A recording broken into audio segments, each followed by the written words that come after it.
DG Stéphane oh. Balamwange Congo ya Lumumba Congo Tafachi Beton Tangwe koki oyo Tangwango yango yo ekoki Tolanda kango Papa Stéphane Balamwange oh yeah. Bien, merci bande konanga ba congolais, bande konanga ba congolaise, ba quinoises et quinois. Nous sommes encore là aujourd'hui, vendredi, pour toko kobeta masolo o etali makambo ya mboka na biso RDC. Kandenge za la kanango, kandenge za kamo mesano. On est là. Aujourd'hui c'est vendredi. Nazo tombe la ba musulman Juma Mubarak. On a ibike na ngonga oyo baza kobonga mapoba ke na mosquée. Bake ko sambela. Allah subhanahu wa ta'ala azala nabino biskin sobozwami et tous les Congolais dans le monde entier, en Europe, en Amérique, en Afrique, partout ailleurs, je vous demande de s'abonner massivement sur Tango et Koki 243. Nous sommes là pour faire des analyses objectives. Donc likambo ya sentiment awa ezala kanangote awa tozobeta lisolo ya likambo ndenge ezaleli likambo ya sentiment loin de nous. On fait des analyses objectives. Alors, je suis là aujourd'hui, Ezanangungaï Jefferson Kabanga, votre analyste politique et acteur politique encore, ici à Kinshasa, la capitale de la RDC. Le lot na yelibino kaka 2 points seulement à l'ordre du jour. Masolo Otorobet Tanabino et Kozala concentré seulement sur 2 points. Le premier point, eza makambo etali Sénat. Makambo ni lekikuna na Sénat lobby. Tokobeta masolo kakawa na tango ekoki. Deuxième point, tokobeta lisolo ya la Kabylie. Quand on dit Kabylie, elakisi nini? Kabylie elakisi ete batutu o basalaki système ya Kabila. Bangonde batu basali mwa lisanga na bango bazocha RDC en mal. Na kati ya Kabylie wana na kotangele bino makambo moko na moko ya mutu moko na moko parmi batu o ya Kabila o batikali na gouvernement oyo na makambo bazo sala. Alors na yango, ça ne sert à rien vraiment de prendre beaucoup de temps sur la présentation, mais néanmoins, vous avez déjà compris de quoi c'est la question. Na premier point, quand ndenge tobando c'est le bisognon surtout, tout monde a dit que auditeur général, il y a FRDC, a salaki réquisitoire naye, a tindaki na Sénat, pour que Sénat a kokana kolongola Kabila Kanambe Kazemberere, balongola ye immunité bongo aleka et pas bazouzi, basambisaye na maye bazali ko reprocher na yango. Alors, et pesa ki moi nungu, suka, ndeko sama lukonde. Alors, président, il y a Sénat Nabiso, la chambre haute. Salaki commission kandenge zalaka, il y a ba groupe, on appelle ça groupe parlementaire. Na Sénat, batu ya A, B, C, basali commission wana. Alors, c'était dirigé par Mwanamboka Christophe Lutundula. Basalaki Moussala na bango en bonne et due forme. Tango basilisi, batindaki invitation dans GLM, Nandaku ya Kazemberere, pour que aya liboso ya ba sénateur locaux laye. Bako kanakotune mituna selon makambo oyo bazo reproché na yango. Mais il a fait ce qu'on appelle un refus. Donc aboyi a saboté d'abord Sénat. Avec un ko répondre te bango baza banani. Ngande naza Raïs, ngande naza champion, naza na Manduki, naza na Nanga, naza na Paul Kagame mupanzi na ngai, naza na nyonso na ko kende ko tosate. Je me pose moi la question pour balobaka keno Kabila pour na bato bazaka na sima na ye, bato baliaka na loboko na ye. Balobaka keno Kabila za démocrate. Dans une démocratie, ba convoquer yo, osra na raison te, tu dois aller répondre. C'est ça la bonne manière. Et c'est plus simple que ça. Mais yé à Zoboya, a dit que jamais moi je suis un super homme. Jamais n'a pas de répondre à ma cambouanate. Aboyi, alors, commission, batikali, basali oyo, bakokaki kosala. C'est-à-dire, constater que Moto aboyi koya. Et comme on dit en français, que qui ne dit mot consent. Ce qui li kamboyezo le kaboye, Moto azolo bataille lo komo kote se kandimi lo kwango. Yango pe bango ba constater, basali rapport na Sénat. Lobby jeudi de vote et les kaki na Sénat. Majorité écrasante va voter oui pour que Balongola Kabila immunité, c'est-à-dire que Bakolongola ye titre na ye yaki ancien président te, Bakolongola ye titre na ye yaki sénateur à vie te, mais ba autoriser justice congolaise à Kokanako Sambisaye. C'est ça le plus grand problème qui était là. Mais comme les hommes politiques, balingaka jouer avec les mots. Jouer trop avec les mots, ils pensaient que non, Congolais jusqu'au XXe siècle, tozaka kabato o tozo comprendre terme te. Babando rasaka non tant que bazolongola Kabila immunité et la gisi que balongolier qui titre ya ancien président, balongolier qui titre ya sénateur à vie. Loin de là. Donc on a seulement donné l'autorisation na justice congolaise bakokana kolandela ye bisika nyonso azali bakanga ye bisika nyonso bakomona ye bakanga ye même na libanda mboka bakokanga ye bako extrader ye, c'est-à-dire bakotindika ye awa aya kosamba na makambo oyo bazo reprocher na ye makambo wana boye biango soutien au M23, c'est surtout le plus grand problème, crime de guerre. Donc tout ça, tout ce qui se passe à l'est, ezana pekanaye. Alors na yangonde tozo pesa un peu moins longonya et pas ya président ya Sénat parce que à Sali Moussala naye. Vous savez quand on chaque fois que président de la République azan magicien té dans le sens que yemoko akoki kozala bisika nyonso té azana parlement, azana Sénat, azana gouvernement, azana ministre ya boye, azana division. Non, il faut que Tchamutu et Sika akoki kosunga mboka puisque ba politiciens sont nga bazawana selon la définition de la politique, selon la définition de tout ce qu'on fait, c'est gérer la cité. Alors, gérer la cité, il faut d'abord être à la hauteur, c'est-à-dire aux la matière oyo koki ko porter, c'est-à-dire étant kozana musala, ozo sala musala pas pour na libumuna yo, mais ozo sala pour la population congolaise, ozo sala pour l'état congolais, ozo sala pour na ba congolais nyonso ba tombo bakende liboso. Je peux vous ramener un peu derrière na tangu ya Nokosam mboka na biso RDC oyo babanda ko benga biso pays en voie de développement et la kisinini tozaki pays sous-développé te, tozaki pays développé pété, tozaki na katikati, tobanda kolongwa na sous-développement, tozokende na développement. Na koko zongi sapa na bato babotama na âge na ngai, o ba mikolo koleka ngai. Toyebi bien que RDC mboka na biso oyo, ici en Afrique, on était un plus grand pays et une grande puissance. L'Afrique du Sud que vous voyez aujourd'hui, au bateau comme en Afrique du Sud, dans le Canada, dans le Québec, Tokendeboy, bateau wana babanda ko se faire soigner na mboka na biso. Moto abeli en Afrique du Sud, azu avion qui na se faire soigner na Zaïre. Bateau au bazana Canada, bazo ya kotanga bakotanga classe A na université na biso Lovanium ou bien na Kasapa Lubumbashi. Mais qu'est-ce qui a tué Nini Bomi mboka na biso?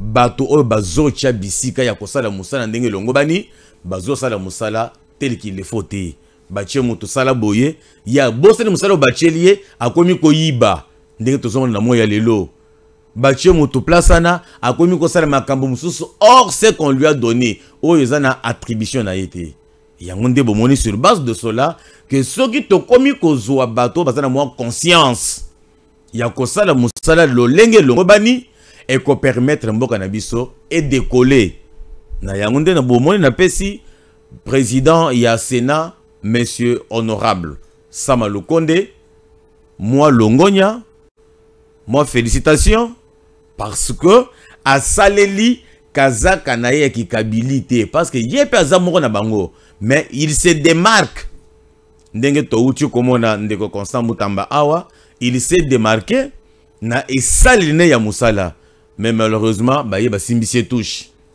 il doit être transféré devant la justice parce que dossier na ye ezobetama na Assemblée nationale bako autorisé na ba juge ou bien ba magistrat.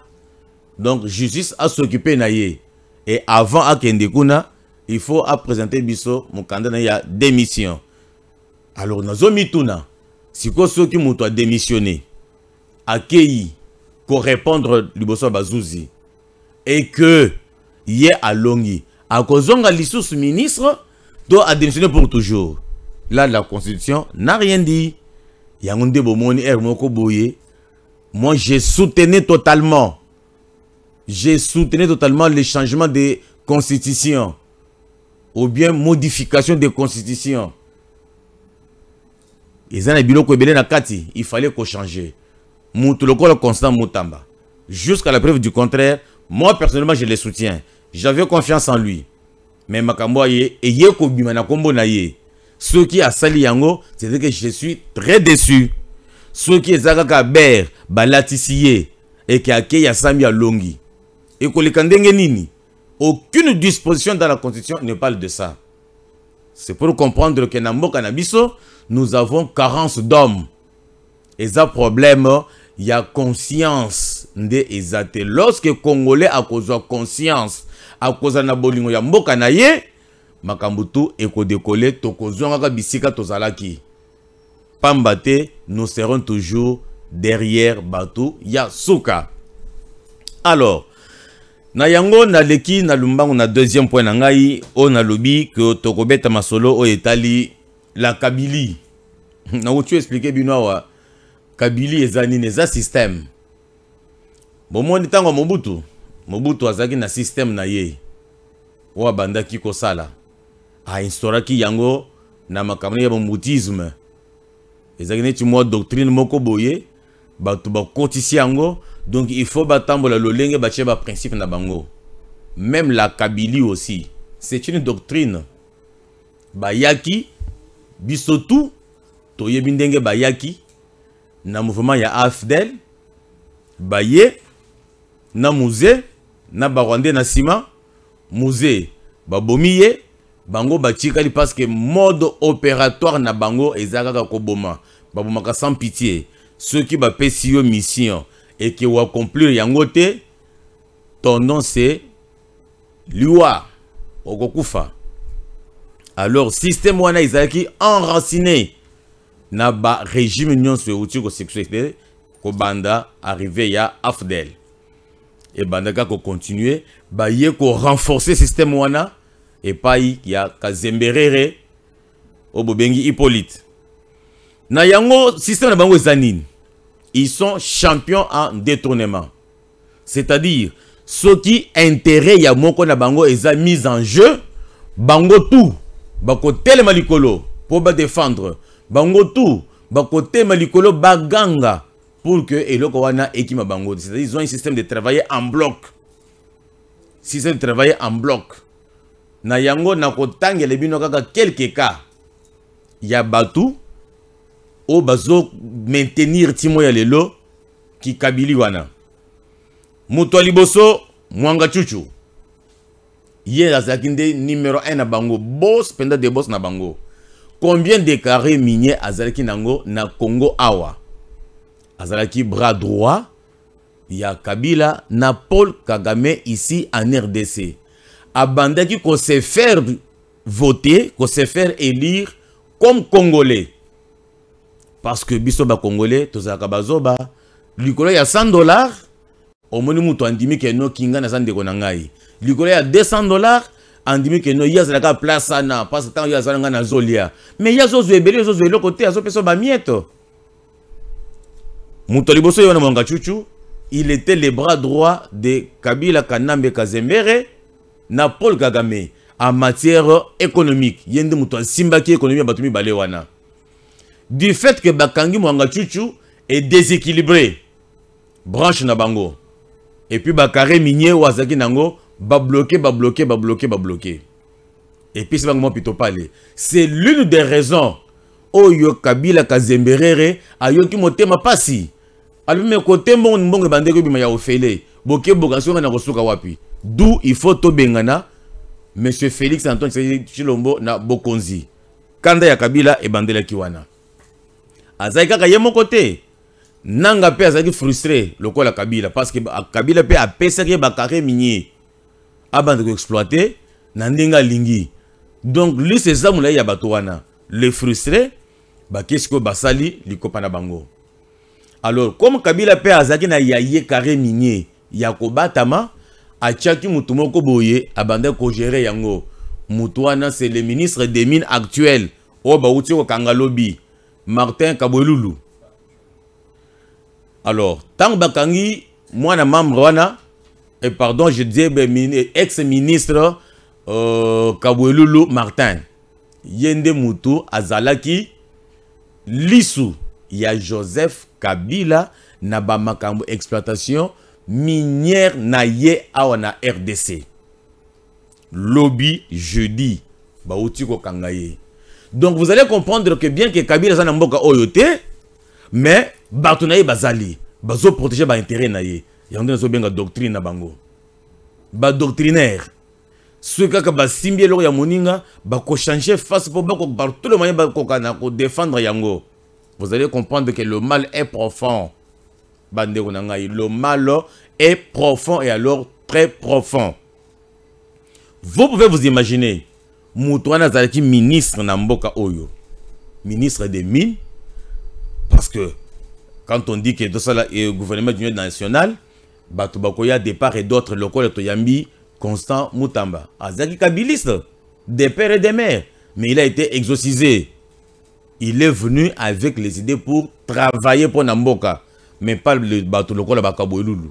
Ye aye na vague ya bateau bayaki, mais avec l'intention que non nazala nakati pour nakoka na ko protéger bilo to nango bosenga. Pour ce que toza libanda masoli ko bandoko lekele biso, on aura du mal à gérer. D'où il faut nasala neti na bongwami, neti na longo na kawana na yeboye pour na ko protéger ba intérêt. Yangonde nazo senga na bino bato bo conseillera président de la République. Boyebe la mingi ba Kabili baza penda batumabe. Donc les kabilistes baza batumabe. Preuve bozo mona Kamere na Assemblée nationale. Lui aussi c'est un grand kabiliste. Malgré qu'elle a gisaka na télévision na eza lukuta luvunu. C'est un menteur. Donc aza kosi mais alati poso ya meme. Donc c'est un élément très dangereux pour la République. C'est monsieur là de Vital Kamerhe que vous voyez, le Kanyingini. Il s'est dit l'homme de Walungu. Mais il n'est même pas l'homme de Walungu. On connaît que c'est un Burundais. Donc vous allez comprendre que nous sommes pris en otage par la Kabylie. Je peux faire un pas en arrière pour vous faire voir ce qui se passe. Sama Lukonde, qui est-il? Kabila. Constant Moutamba, qui est-il? Kabila. Martin Kabwelulu, qui est-il? Kabila. Vital Kamerhe Lwakanyingini, qui est-il? Kabila. Donc, laissez ces moulaï. Laissez, même Baba Tilukwebo, Baza Banani. Vous allez comprendre que jusque-là, le pays est pris en otage par la Kabylie. Preuve, vous avez vu comment Kamerhe a débloqué mon temps. À chaque député national, $10 000, $10 000, $10 000 pour que Batel mire la Cour constitutionnelle. Mais à Zobo Sana, que ce qu'il crée là, il crée la crise inter-institutionnelle. Alors, ce qui crise wana et qu'on a constaté, ça va conduire la dissolution de l'Assemblée nationale. Parce que on ne peut jamais trouver dans un pays où il y a les institutions, notamment donc le pouvoir, on peut dire comme ça, Dans notre pays, nous avons 3 pouvoirs. Pouvoir exécutif, représenté par le chef de l'État et son gouvernement. Pouvoir judiciaire, il y a des zouzi na ba tribunaux. Et pouvoir législatif, il y a des députés na ba sénateurs. Mais vous allez voir maintenant, il y a 2 pouvoirs. Au bazo bunda. Pouvoir judiciaire, na pouvoir législatif. Et maintenant, le président exécutif va faire quoi? Il va dissoudre. Conformément à l'article 168.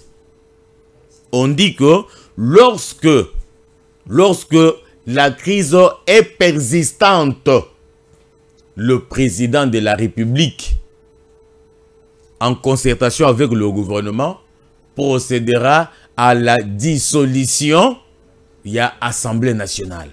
Donc, ce que Kamere est en train de faire, on dirait Azo Katanzete, il y a Malili, place à Vandi. Donc, avant il y a Sandiete, mais à ici, Yemoko a commis Katango. C'est que tant que comme à un moment wana, a coloqué comme rubrique msusu. Donc, Azana Dikambu Oyo, Azoluka. Toujours la Kabylie. Parce que moi, je me pose la question, le pourquoi Kamere Loakanyingini, un voleur de son état, à Kangamaki Awa, Bassalier mesure de grâce, Abimi, puisque c'est un grand flatteur, et alors un grand flatteur. Akei a flatté, a zongeli masolo naye. Mais aujourd'hui, à défendre Matata Pogno énergiquement. Il a influencé l'Assemblée presque à 60%. L'Assemblée nationale. À 60% Bongo et Tamboli. Vous pouvez vous imaginer dans quel pays les arrêts de la Cour constitutionnelle et le sujet, il y a débat dans l'Assemblée. Mais c'est impossible. C'est impossible. Ils vont faire le débat sur ça. Sur base de quoi? Sur base de quoi Kamere a Koki Kozoa, sujet, il y a arrêt prononcé par la haute cour et alors la haute cour de la RDC a commission débat dans l'Assemblée. Pour faire quoi? Ni les anastimanangoana. Et maintenant, moi, je me pose la question. Il fait le débat pour montrer que Matata Aza est innocent ou bien il fait ça pour que le temps au cours à ça va. Pour tout ce qui il faut tout comme Sikoyo, Mukanda ya lever ya milité ya Matata. Tant que comme Kuna a vendre yango. Ou bien il veut se faire voir que non, lui est puissant. De plus que tous les autres pouvoirs.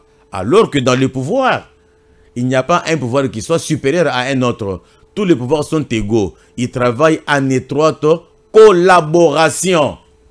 Mais je me pose moi la question de savoir le pourquoi Loakanyingini, il en fait un débat et un débat houleux dans l'Assemblée nationale pour défendre un Mouyibi qui a détourné l'argent des 10 projets. Parce que, comme je vous ai toujours dit que non, Ngai Naya Kabouite n'a l'ougarapenda ba élément de sorte que tant que tu as bête bino masolo, tu as contredit nga azalate. Est-ce que vous voyez que parmi le premier ministre Oyo Bazui tant et belé il y a ko diriger Mboka Oyo, le premier n'a pas c'est ça Matata Pogno. À ça là 4 ans na primature. Il n'y a jamais eu depuis que la Kabylie existe, il n'y a jamais eu un premier ministre qui ait fait 4 ans na primature. Et pendant ces 4 ans là, Matata Pogno a inventé 10 projets qui n'ont pas abouti. Et bah 10 projets wana et bandaki kobimisa mbongo comme vous n'avez pas d'idée. Nazo tangele bino projet moko na montant oyo bimaka. Tozana projet à Liboso et bandana ba projet na nyonso. Projet à Bukangalonzo. Projet à Bukangalonzo wana et bimisa mbongo 285 millions de dollars. Projet à Liboso. Bokangalonzo mbongo ibimaka pona projet wana 285 millions de dollars. Le lobo Kangalonzo ezawapi Matata Pogno mutu malamu oyo Kamere azo défendre oyo Kamere azo tchana sima puisque bayibi ke na ndenge bazawana na ba projet nyonso babandaki kolia ndenge na bango ya Kabylie. Deuxième projet ezaki projet ya kotonga 1000 écoles bino moko boyibi projet wana 1000 écoles par an, 1000 écoles par an sur toute l'étendue de la RDC. Tout Quinois ou bien tout Congolais, quel que soit ici qu'au Zouami, au yebi bien que projet wana ezalaki en marche. Oui, combien d'écoles Matata Pogno à Tonga et na province nini? Na province nini batongi école na projet wana. Et projet wana ezwaki 150 millions de dollars. Boyo kopenda ba détournement oyo bandaki ko salema na niveau moko ya likolo, na niveau ya primature. Toujours tout ça na mapeka ya Matata Pogno Mapon. Troisième projet, exact projet ya train locomotive. Au nom Tokosom bino ba TGV, bomona Kinshasa mobima ba panneau ezalaki par-ci par-là. Au lieu na première rue comme ça côté à hydro, au coup penda ba dessiner TGV, ba dessiner train. Au lieu kaboy ba sali. Toye comme on a train moko ya lokuta ba kenda ko soma en Afrique du Sud. Train déjà ici et pour là. Mais projet wana il y a kambongo combien? Projet wana il y a kambongo 545 millions de dollars. Mais tout le monde a train moko ya kala lisusu. O ba sombaka et kufi les gens ko kufa et ça lisusu te. C'est toujours Matata. Nazo continuer na quatrième projet au Matata abimisaka lisusu. Projet ya installation ya fibre optique na RDC pour na ko faciliter internet.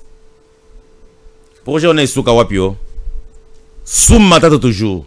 Yo premier ministre yende mutabanda ko gérer tous ces projets là. Projet wana ezwaka mbongo combien? Ezwaka 480 millions de dollars. Donc mbongo tout ezwaka na système ba millions. Système ba millions. Oyoka teke non 150 000 dollars non. Oyoka teke 500 000 dollars non. Oyoka millions. Si ko nazo mitu na fibre optique projet wana esuka wapi? Toujours Matata Pogno. Nazo continuer li ces amulayi. Donc, on a repéré 10 projets où tout le Congolais ba yebiango. Ba projet où il y a trop de problèmes. Comment je vais trop de maquiller na ba télé, na ba radio, ba salango makelele. Mais au finish, mbongo ba tient la poche conformément à ce que ndeko Nicolas Kazayaloba qui bien na défendre yété. Mais na yibi ki abeta ki bon la solo. A lui que ici na RDC, ba to bazana conscience té, baza ba jouisseur. Ceux qui mbongo yé dans un premier temps bakaboli batie na ba poche na bango tango mbongo côté na ba poche siko moto avandi na salon na ye akomi ko raisonner siko to sala ndeni mbongo yango to kaboli to ko sande pour to longola to bo indice ndenge to lobaka na lingala pour to bo indice ya mbongo yango to ko sala ndeni il commence à réfléchir après mais mbongo déjà ici est Panzani moto ya na système wana Matata Pogno Mapon Augustin. Nazo kende na projet obinomoko boyebi modernisation et réhabilitation. Il y a 2 aéroports internationaux. Aéroport ya liboso international, aéroport de Njili. Binomoko boyebi. To banda ko mona ba panneau, ba dessiner mo boru moko boye, lokola papillon, li peka. Lokola papillon. Que notre moderniser aéroport nabiso et comme lokola ba aéroport ya États-Unis. Ba piste autant et commando ko ba avion autant toko komi sepe aéroport de Luano à Lubumbashi toko salango boye bino tout bomonaka ba maquette wana Kinshasa mobimba mbongo ebimaka combien pour na projet wana mbongo ebimaka 555 millions de dollars 555 millions de dollars si ko mbongo wana utawa bande botuna en tout cas mbongo vraiment ça ne va pas. Ça fait mal, vraiment le mal est trop profond. Boto nanga d'abord origine. Il y a Go Pass. Oh le bato ba komi ko futa na aéroport. E uta wapi? E uta na makambo oyo. Baké ba négocier na banque moko boye kombo ezoya. Exim voilà. Baké ko négocier na Exim Bank. Exim Bank a Zumbongo 555 millions à Pessi Bango donc à déficit trésor public na biso donc à déficit banque centrale que non nga zo déficit bino mbongo bo financer projet na bino nga so na ko banda ko récupérer ya ngonde balubi que non pour na ko récupérer mbongo oyo lokola mbongo ezo na construction ya aéroport alors il faut to que tout voyageur il faut fouta Go Pass bino bato bosela ba voyage de temps en temps boyebi pour ko kende poto Go Pass c'est combien? 50 $ à chaque voyageur. Donc sans discussion. mbongo wana po bafuta nyongo o badefaki mbongo na Exim Bank. Tala degré ya makambu matata po ya bandaki kosala. C'est que ake ya zumbongo ya batu po na biso ba peuple congolais to futa. Ya yibi mbongo ache na libenga na ye po na biso to futa. Likambu wana etika de timo ya lelo. Ya malgré que l'état congolais a balusi yango po mbongo wana banda kokota ekendeka na libenga ya l'état. Mais banda kokende tout droit na compte ya Exim Bank. Et je sais bien que nyongwana nécessité parce que eko elinga ki ekende ti jusque 2026. Nde nyongwana elinga kosila. Mbongo wana matata ponyo ache yango wapi. Tokende chaque fois na aéroport, to salaka ba voyage na aéroport. Qu'est-ce qu'on a fait à l'aéroport là-bas? Kaka tour de contrôle. Ndeloko batongaka na période wana. Tour de contrôle, unique chose. Sur 555 millions de dollars, batongi kaka tour de contrôle. Donc c'est système ya ko aveugle bato. Babimisi moi projet moko boye, baye basaleka kamo eloko moko muke. Tango bato bakomona ke misale zo salema. Pas esili bazimbongo na mabenga na bango. Excusez-moi, nazo continuer lisusu na projet mususu o matata ponya bimisaki. Révolution de la modernité. Bayembango trop. Même ba musicien. Basalaka penda basalaka banzembo. To bandel komona. Révolution de la modernité. To bakosala banzela ya décès agricole. Bato bazo kufanzela na Kinshasa. Bato bazo kufanzela na ba centre-ville. Parce que banzela ezate. Il faut tout ça la banzela izo kota na bamboka. Pour que bato bazo sala bilanga na bamboka. Tango bazolo na biloko ekomeli. Basali récolte. Batambola facilement. Pour na ba comme na ba centre-ville. Bate kaka. Boye bisanga nzela nini. Basali. Et combien de nzela? Ba meki kaka aventure pour na kosala nzela ya Kikwit Chikapa. Basali même 10 km te. Je vous dis bien. Pas même 10 km. Beko. Nzela etelemi. Mbongo ya projet ekenda. Sous nani. Na manda ya nani. Ya Matata Ponyo Mapon. Premier ministre. Yende Moutou azaki ko piloter tous ces projets-là. Nazo na projet msusu balobaki oh non ba congolais bazobela bazozo soin na ndenge ya bien te bato bazoke ndika na comment je vais dire na libanda mboka bakende se faire soigner il faut totonga et pas biso ba hôpitaux ya bien pour que bana mboka babanda kozwa soin na lolenge elongo bani. Excusez-moi, projet wana ezwaka 354 millions de dollars. Batongi ba hôpitaux wapi. Ba yé kosala biso cinquantenaire. Alors que cinquantenaire, est déjà un bâtiment vieux que Mobutu avait laissé en construction. Ba yé kaka ba embellir, ba tche bambetu et ba bi kino to sali musala. Donc c'est juste pour justifier. Mais même Tocha par exemple que même cinquantenaire ata brique moko ezala quitté. Bazo bandela na fondation pour na kotonga hôpital wana. Est-ce que l'hôpital wana eko kozwa 350 combien 354 millions de dollars? Non. Toujours sous Matata Ponyo. Je continue. Projet Moussoso bino moko boyebi. Ah wana Kinshasa ça biso aventure hein. On a tout un bino stade municipal.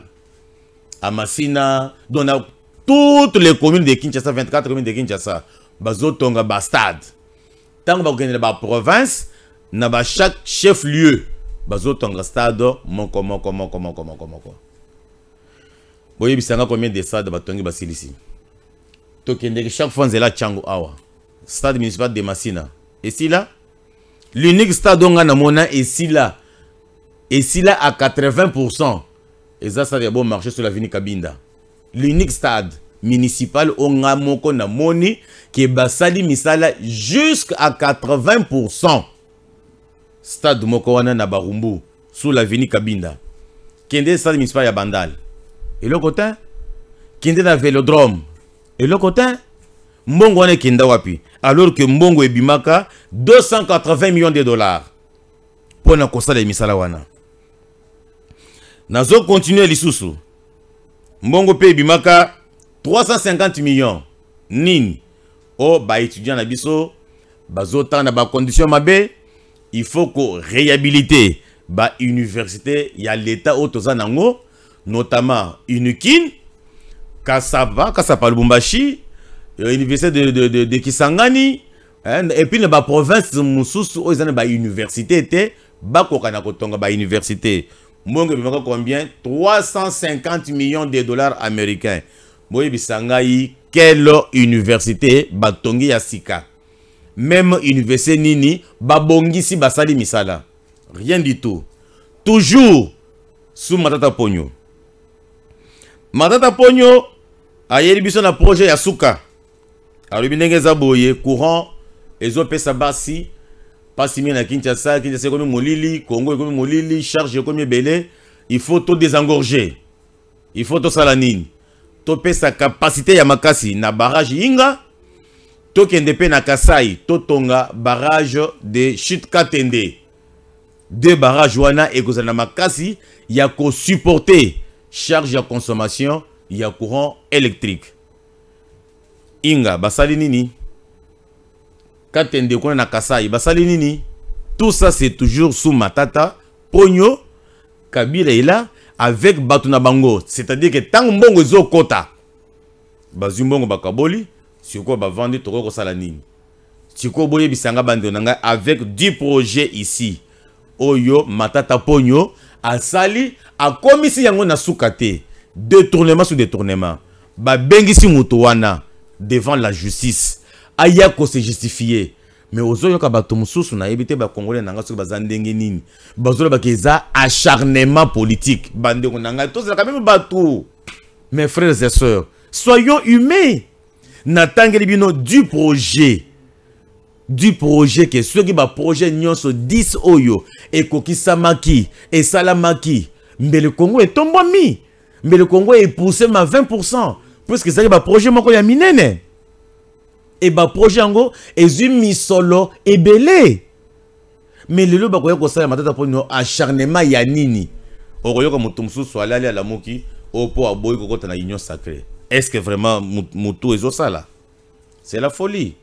Preuve yangoyo natangeli bino du projet ce que na pesi projet ya lokuta bo répondre à ngai na commentaire que no omoni projet o lobi ya boye ezri ya Matata te yo moko fomante biloko na fomante te na saliba recherche na coach ba bureau na ba bureau pona kozwa ba élément oyo mutu ya bongo tango bazo kangaye tango bazo condamné par la justice ozo mona caméra zo téléma pona ko défendre.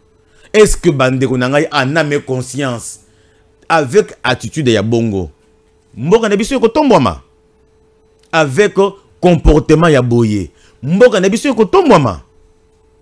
Vital Kamerhe yo muto zoloba yo muto instrumentaliser ba député o corrompre bango pona ko protéger Matata Ponyo ba projet oyo oyebi yango to oyebi yango te papa pour le lutte sur la grande ndinga ya bien ndinga calme moyen ko silika ezate toujours faire réfléchir batou bako na comprendre sikoyo acharnement e ko uta wapi bande ko ngai ba bengi sinde ye que papa yaka awa ou expliquer biso makambo ya Bokangalonzo et le d'ailleurs ce n'est qu'un seul projet parmi tant d'autres sur 10 projets babandika na ya liboso ya Bokangalonzo mais ceux qui balingi bakita na ba projet na somususu oyo mais ba Congolais bokobela mabomo puisque bokoyoka ba détournement kozala wana personne ne peut supporter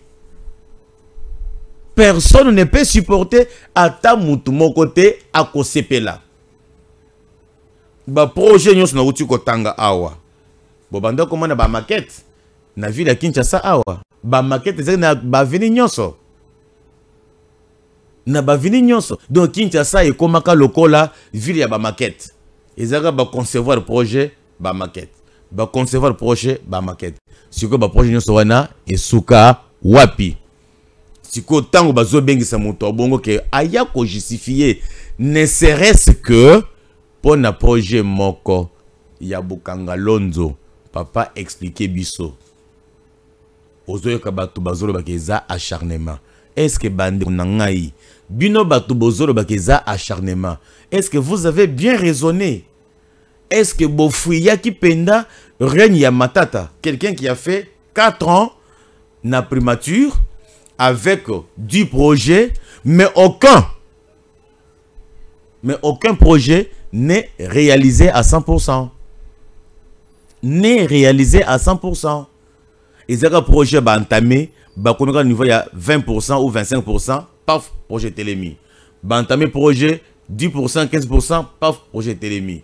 Va entamer projet 15%, 25%, paf, projet télémi. Le reste des mbongo bazo chayango, wapi. Moutobongo basan bisayete.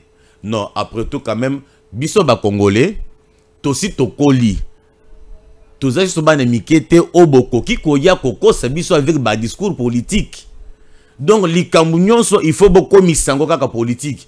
Muto yibi mbongo balingi bakangaye ote parce que ça opposant. C'est pour ses opinions ba créer les biloko pour bakangaye. Mais non, soyons quand même sérieux mes amis. Soyons sérieux mes frères. Soyons sérieux, soyons sérieux. Donc na Congo batuto bakomi basantu. Muto ya mabe azate, muyibi azate. Ce que muto ya yibi bakangiye ekomi acharnement. Est-ce que ça a un sens? Le col ba uchi wakanga Martin Kabwelulu ici bakangiye lobby. Ye muto bandaki kozwa mbongo zotre ba mine donc ko gérer ba carré minier ya Kabila zalaki awa mbongo ekoti bake bateki basombi nanga manduki bapesi mbongo pona kosomba biloko ba soda na ibalia kosomba bango ba soda. Et vous trouvez que batona baza normal? C'est toujours la Kabylie. Tozaki na mutu sowa on l'appelle encore comment? Sakombi qui encore, il était ministre de quoi? Des infrastructures à autre moment. Na moment quand il y a construit à 100 jours. Toujours kabiliste. Teka ba concession à Kinshasa. Même Bisika et Sengeli côté gâté. Molendo Sakombi. Le nom est venu. Tout le monde qui a les gars qui nanini ya procès à 100 jours. Tout ça c'est toujours la Kabylie.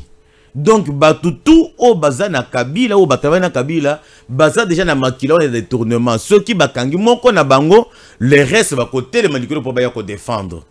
Le reste va côté malikolo pour baya ko défendre. Est-ce que avec ce genre de comportement, mboka na biso eko bonga? Nazo ka moi. Et si vous regardez parmi tous ces gens-là, la plupart d'entre eux, et belé na bango, baza ba étranger. Nde baza en tête. Maintenant, pour nous couper ce crédit, c'est-à-dire pour nous crédibiliser mouvement na bango, pour nous crédibiliser Kabylie na bango, bazui quelques Congolais y a esprit faible, baché na katiwana, quelques compatriotes baché na katiwana, le kola ba José Makila, bazui baché wana, comme ba Franklin Chamala, bazui baché wana. Donc c'est juste pour crédibiliser, pour batouba le non mais José Makila c'est un Congolais, azamou en Équateur. Franklin Chamala, c'est un Kassayen. Il est de Mboujumaï. Baza est belé partout. Batou y a esprit faible. Je pèse bien mes mots. Batou y a esprit faible. Bozoya kokota na eloko boyebi mutu nangote na mokolo nangote. Si quoi yopona kwa avegle bino, bah ko pèse moi $1000, moi $2000, moi $5000, voire même moi $10,000. Mais on y a gagné na sima $10,000 wa pèse wana. Mais tu n'as pas d'idée. Et tant que tu as gagné mbongo wana, azo kende ko investir na mboka na bango. Pour vous tromper, on a Kinshasa a kosala ka moi eloko moko boye, ou bien a ko kende na province ou a kosi ke za province na bango. Akolo bakeno ngai naza muto Kindo, naza muto Manyema. Par exemple, aibi mbongo akena Manyema, atonga ka moi hôpital moko boye privé ou bien asali ka moi polyclinique privé. Allez, le reste de Mbongo accueille dans son pays d'origine. À quoi investir kuna. Alors, quand moi, polyclinique à Kotonga wana, ou bien quand moi, école à Kotonga na province ya Lukuto wa mi bambi wana, et ça pour na bato wana balinga ye ke non, oh, ça mutuna biso. Tozeki na hôpital awate, kaka pona ye, atongi hôpital, les luto komozo ba soin, basi na biso ba komi ko bota wana, bana biso ba bazo bere bazo kende kuna. Nzoke za mascarade politique. Mais bande konangai na koyebisa bino ti mokolo nini. Donc le problème il y a Congo et ça problème il y a conscience. Ndenge balobaka na français, science sans conscience n'est qu'une ruine de l'âme. Donc tant que les Congolais n'ont eu conscience de En tout cas, toko tourna kaka toujours en rond. Kaka na rond-point, toko avancer kate. Parce que tozo soutenir bato bazo bomamboka na biso. C'est ça le mal. Si vous allez au Katanga, au Kokuta, les Katangais bazo soutenir Moïse Katumbi comme vous n'avez pas d'idée. Mais combien d'argent Moïse Katumbi a gagné na makambo ya mining, société ya l'état Jekamine? Yé a salengo mining, c'est-à-dire à kaboli na société mike ba komi ko exploiter ba minerai bazo tekela ye yazo kende koteka azuba mbongo ebele. Siko tango akoya pona ko mate bino bakatange akomanda ko sala to ba action ya lukuta. Je prends un exemple. Mutu asali azu minerai ya mabele na bino. Ndenge bolo bakake katanga ni yetu. OK, to boyite katanga ni yenu bakatange. Mais bota la sikoyo ba richesse ya mboka na bino moko. Ya mabele na bino moko. Ya province na bino moko. Katumbi azui akei. Ateki par exemple marchandise ata ya $100,000. Nazoka iloko ya momuke. Azui marchandise à $100,000 ateki. Aye. Azui kaka $15,000. Atue en jeu. Pono commerce bino masanga. Pono kosa bino ba plaisir. Oye osengi président ngaya wa epa na ngai boy na boye. Azui $300 a pesi yo. Ok, on démoute, ce que ça n'a pas. Mais on regarde qu'il y a eu $300, mais il a gagné combien? C'est ça le plus grand problème que nous avons ici en RDC. C'est ça le plus grand problème que nous avons ici en RDC. Tozo soutenir Moutou parce que Tozo l'a le beau qu'on a eu. Mais combien il y a zo profiter de ma belle nabiso? Tango miné, parce que minerai ici là, vous devez vous mettre en tête. Minerai ici là, na bandai koloba na baluba. Kendenge bozawana diama ici laka babanda kondimelanga ta mais aujourd'hui ebele ya bawewa o bazo kumba ba moto na Kinshasa abaza baluba bazaki ba trafiquant bazo bando sala ba diamant. La miba que vous voyez là, miba ibandaki na mbujuma ité miba ibandaki na Chikapa et puis na Chikapa babanda ko bengango fort minière pona bato akala ba yebi ngai et puis bato akala ba yebi makambo fort minière. Pona nini elongo fort minière na Chikapa et komi miba na Mbujima na Kasai. C'est parce que na Chikapa diama ici là qui. Donc vous trouvez que société azobimisa mbongo ebele pona kosomba ba engin ko futa ba travailleur mais rendement ezaki muke nde akangaki société tombée en faillite. La même chose avec la miba en Mbujima. On voit qu'on investit beaucoup d'argent, mais la production est moins par rapport à l'investissement. Comment on peut continuer? Et c'est comme ça aussi chez Camille Lubumbashi. Maintenant, posez-vous la question. Lorsque vous exploitez Bilo, vous êtes aussi là. Bilo, vous êtes là. Bilo, vous êtes est kuna. Vous êtes nord Kivu, sud Kivu. Bilo, vous êtes soutenir Nanga. Ayena ba rebelle. Vous êtes exploité. Donc, vous êtes l'exploitation illicite. Il y a ba minerai na bino. Tango minerai aussi là. Beaucoup de la banane. Ba pêcheur, puisque baluba déjà, si va battre record na ki motard. Si ko bino bato es, ba sala nini? Bilanga? Ba ba pêcheur, na bino bato katanga. Ba banani.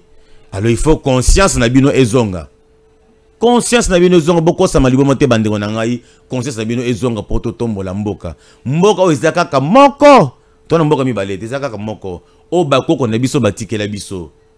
Alors il faut tout conserver yango na bankita o tozana yango parce que ata mutu moko te na biso asenga ki na nzambe abota ma congolais.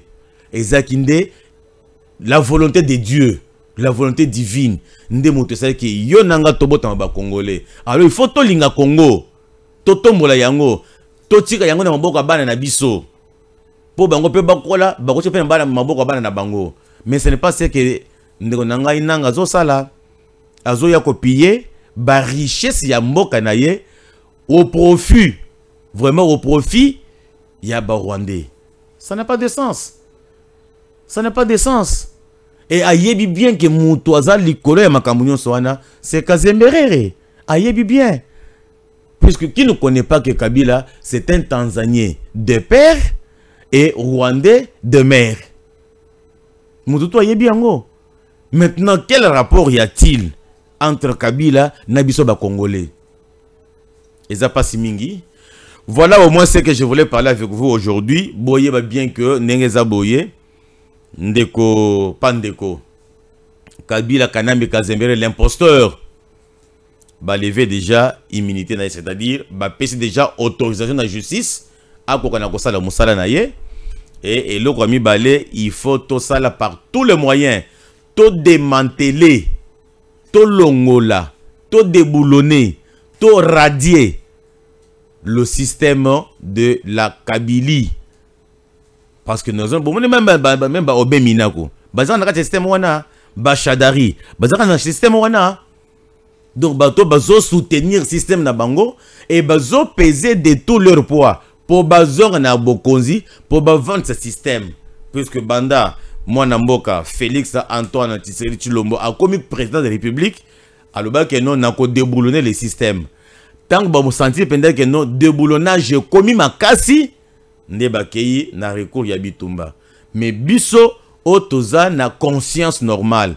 Toko kana kosonga mokonza mboka soki ba pesio poste sala musala pona ekolo ko sala pona libumu na ya yote ou bien ko sala pona kikabilité ou bien ko sala pona système té.